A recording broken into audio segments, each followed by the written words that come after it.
Ladies and gentlemen, please rise for the singing of the American and Korean national anthems.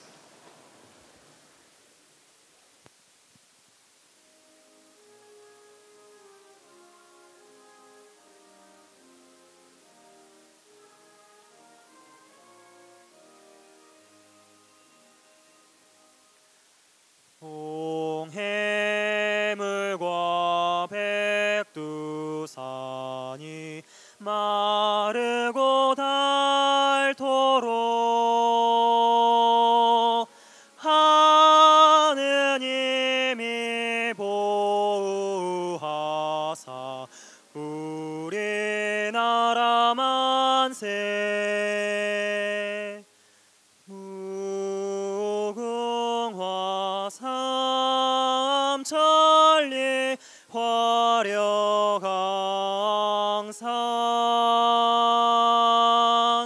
대한 사람 대한으로 길이 보전하세.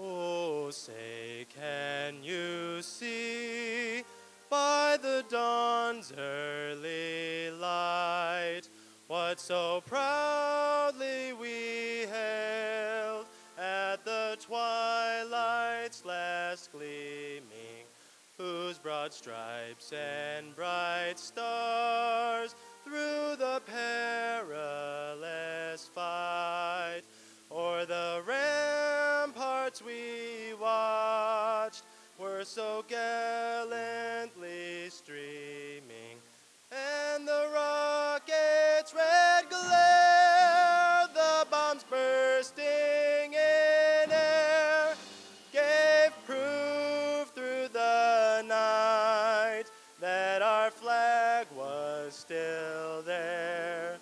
Oh, say does that star-spangled banner yet wave o'er the land of the free and the home of the brave?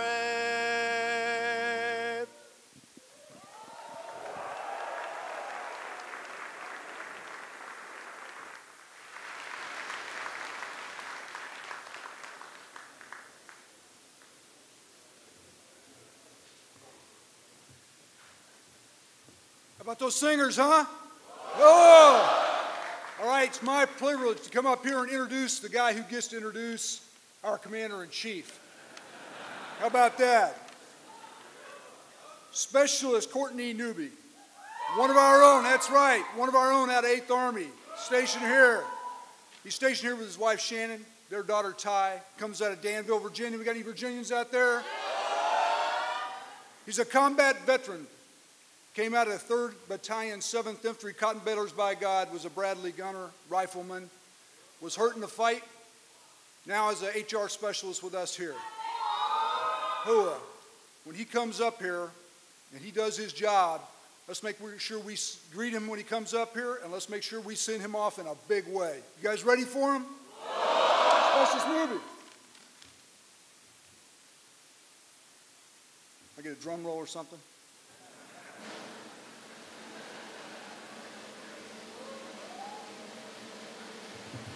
Specialist Courtney Newby.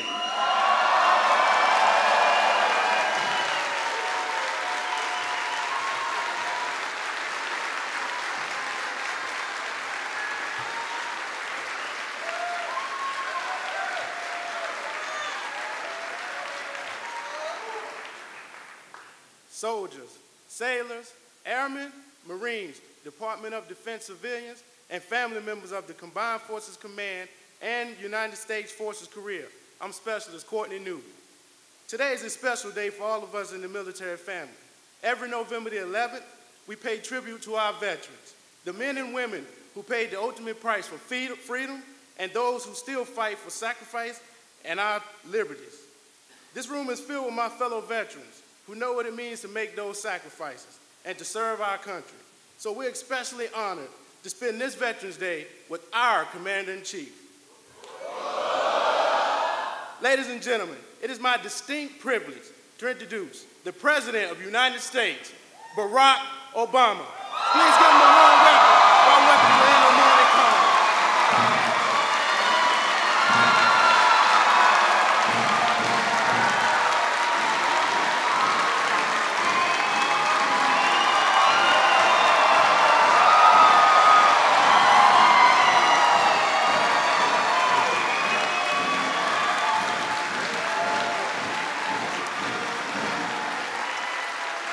Hello, Youngsan.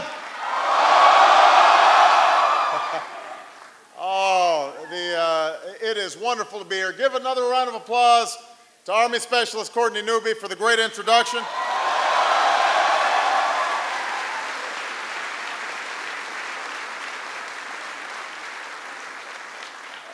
A few other people that I want to just make mention of. We are so proud and want to thank our outstanding representatives here in the Republic of Korea. Ambassador Kathleen Stevens and General Skip Sharp, please give them a big round of applause.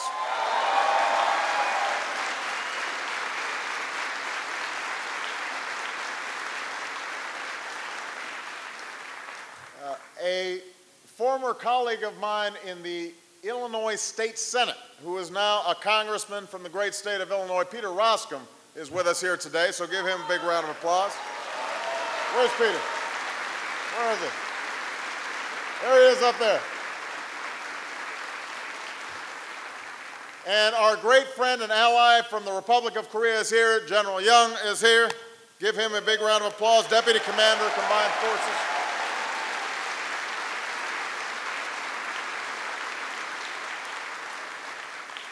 A few other people I want to give thanks to: Lieutenant General John Johnson,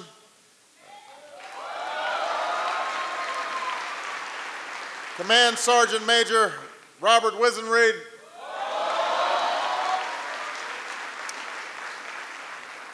we are so proud to have with us U.S. and Republic of Korea vets of the Korean War who are here, and we are greatly honored by their presence.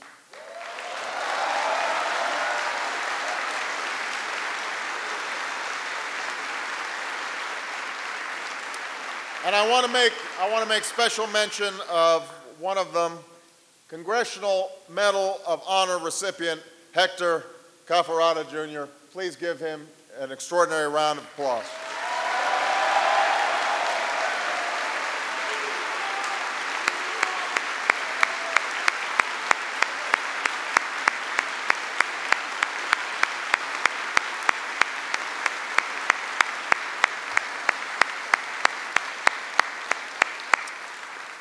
It is an enormous honor to be here at Youngsan Garrison. As President of the United States, I have no greater privilege than serving as Commander-in-Chief of the finest military that the world has ever known. And on this Veterans Day, there's no place I'd rather be than right here with U.S. Forces Korea. We've got 8th Army in the house. We've got members of the 7th Air Force. We've got U.S. Navy Forces Korea. We've got just about every Marine in South Korea here today. Happy birthday, Marines, by the way. And we've got a whole lot of DoD civilians, too, so we are very proud of you. It's good to see some spouses and family members in the audience. You bear the burden of your loved one's service in ways that are often immeasurable. An empty chair at the dinner table, or another holiday where mom and dad are someplace far away. So I just want you to know that this nation recognizes the sacrifices of families as well, and we are grateful for your service as well. Now, on this day, we honor every man and woman who has ever worn the uniform of the United States of America. We salute fallen heroes and keep in our prayers those who are still in harm's way, like the men and women serving in Iraq and Afghanistan. We recall acts of uncommon bravery and selflessness, but we also remember that honoring those who've served is about more than the words we say on Veterans Day or Memorial Day. It's about how we treat our veterans every single day of the year. It's about making sure they have the care they need and the benefits that they've earned when they come home. It's about serving all of you as well as you've served the United States of America. Now, this has been one of my highest priorities since taking office. It's why I asked for one of the largest increases in the VA budget in the past 30 years. It's why we've dramatically increased funding for veterans' health care. It's why we're improving care for wounded warriors, especially those with post-traumatic stress and traumatic brain injury. It's why we're working to eliminate the backlog at the VA and reforming the entire process with electronic claims and medical records. It's why there are fewer homeless veterans on the streets than there were 2 years ago. That's why there are nearly 400,000 veterans and their families who are going to college because of the post-9/11 GI Bill. So I want all of you to know, when you come home, your country is going to be there for you. That is the commitment I make to you as Commander-in-Chief. That is the sacred trust between the United States of America and all who defend its ideals. It's a trust that's been forged in places far from our shores, from the beaches of Europe to the jungles of Vietnam, from the deserts of Iraq and the mountains of Afghanistan to the peninsula where we stand today. 60 years have come and gone since the communist armies first crossed the 38th parallel. Within 3 days, they had captured Seoul. By the end of the next month, they had driven the Korean army all the way south to Busan. And from where things stood in the summer of 1950, it didn't appear that the Republic of Korea would survive much longer. At the time, many Americans had probably never heard of Korea. It had only been 5 years since we had finished fighting the last war. But we knew that if we allowed the unprovoked invasion of a free nation, then all free nations would be threatened. And so, for the first time since its creation, the United Nations voted to use armed forces to repel the attack from North Korea. And so on September 15, 1950, American forces landed at Incheon. The conditions they fought under were some of the worst that Americans had ever experienced. The temperatures reached more than 30 below zero in the winter, over 100 degrees in the summer. In many places, Americans and our Korean allies were outgunned and outmanned, sometimes by as much as 20 to 1. At one point, they were hit with 24,000 artillery shells a day. By the end, the fighting had sometimes devolved into trench warfare, waged on hands and knees in the middle of the night. And yet, our soldiers fought on. Nearly 37,000 Americans would give their lives in Korea. 37,000. But after 3 years of fighting, our forces finally succeeded in driving the invading armies back over the 38th parallel. One war historian said that while he believed Korea was the greatest of all trials for American troops, their performance was nothing short of miraculous. And many of the men responsible for this miracle were only teenagers. Others had just finished fighting in the Second World War. Most would go home to raise their families and live out their lives.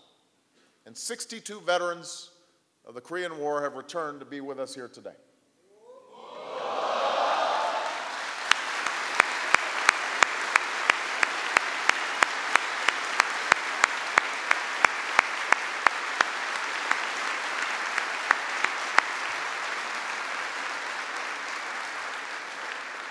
Gentlemen, we are honored by your presence. We are grateful for your service. The world is better off because of what you did here. And for those who can, I would ask that, again, you receive the thanks of a grateful nation. If any, actually they're all standing now, so it looks like they're doing great. But please give them a big round of applause.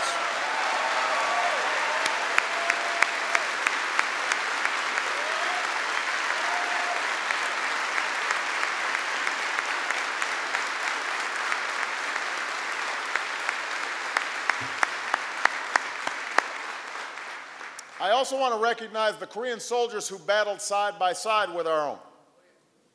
These men fought bravely and sacrificed greatly for their country, and some of them have joined us here as well. So thank you, friends.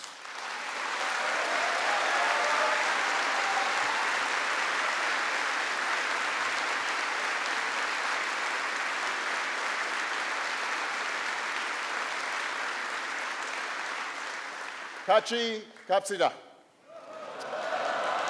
We go together.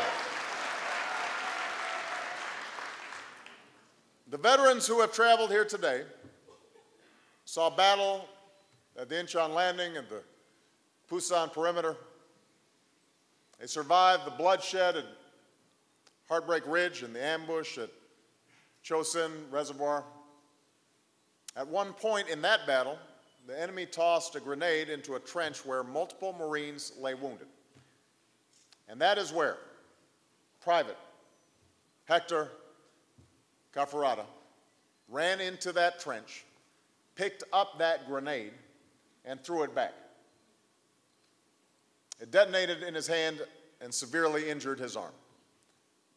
But because of what he did, Private Cafarata served the lives of his fellow Marines. He received the Medal of Honor for his heroism. He is here today. Again, please give him an incredible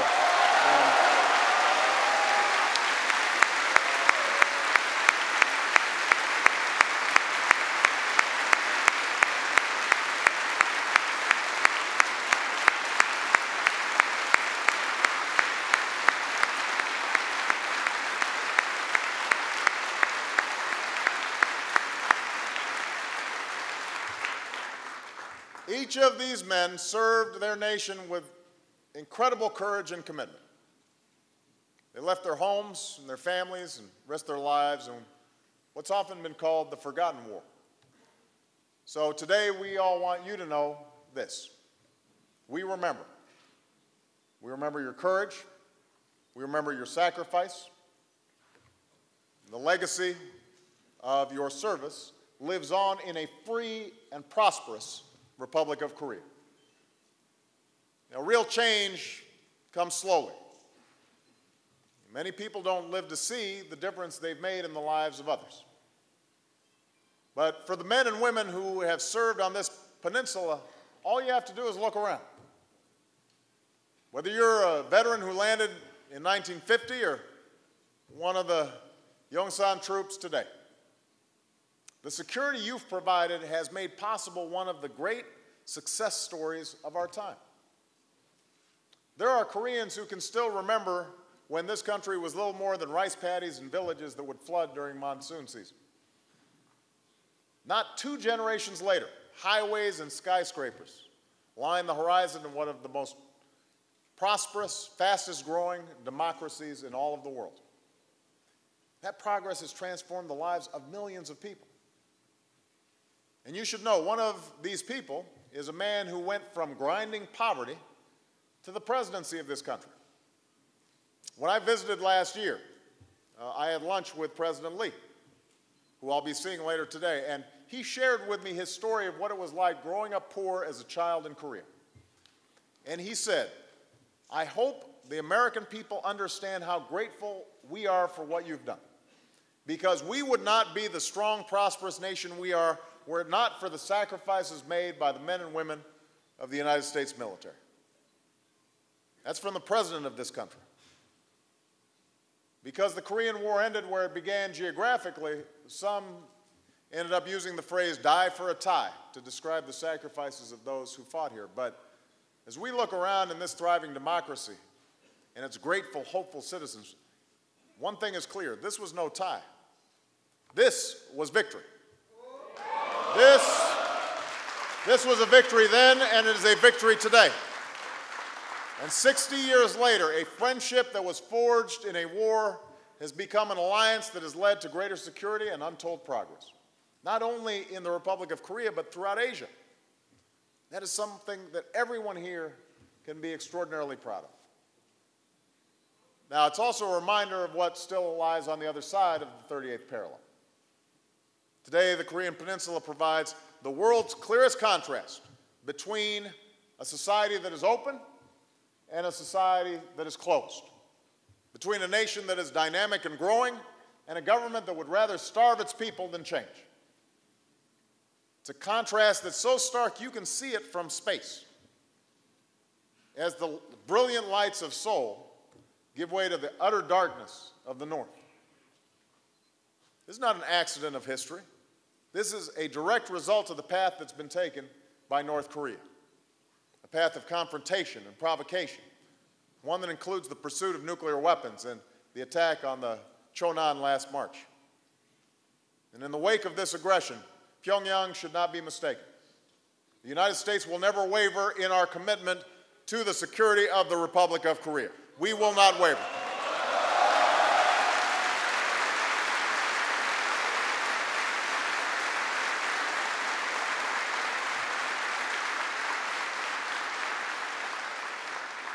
The alliance between our two nations has never been stronger, and along with the rest of the world, we've made it clear that the North Korea's pursuit of nuclear weapons will only lead to more isolation and less security for them.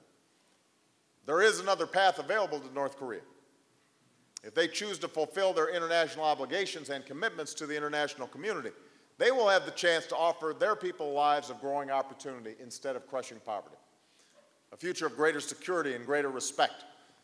A future that includes the prosperity and opportunity available to citizens on this end of the Korean Peninsula. Until that day comes, the world can take comfort in knowing that the men and women of the United States Armed Forces are standing watch on freedom's frontier.